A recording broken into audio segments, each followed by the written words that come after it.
First of all, I would like to rely on the case of Satinder Jain versus ED.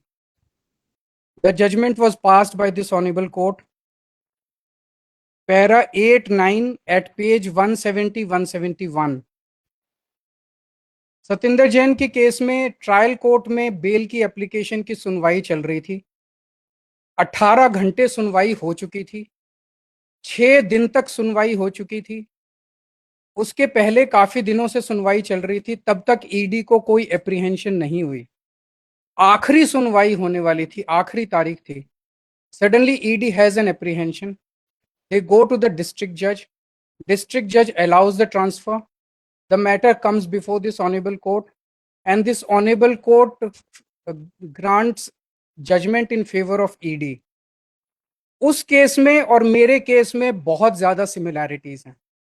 उस case में इस honourable court ने कहा था, question is not of integrity और uprightness of the जज, विच applies here also. Question is not of integrity और uprightness of the जज. The question is an apprehension in the mind of a party. In that case, it was ED. In this case, it is me. The question is an apprehension in the mind of the party. In that case also, this court relied upon Ranjit Thakur versus Union of India, which says judge is not to look at his own mind and ask himself, however honestly am I biased, but to look at the mind of the party before him. उस judgment पे rely करके ED को transfer application allow कर दी गई.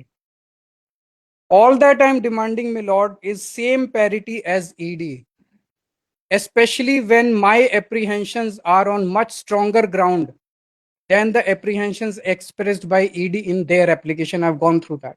So the law is simple, ma'am. It is not whether judge is actually biased, but it is whether the apprehension in the mind of the... I understood. There exists in my mind today a real, grave and reasonable apprehension that this petition will not receive judicial detachment and neutrality required in a criminal case like this.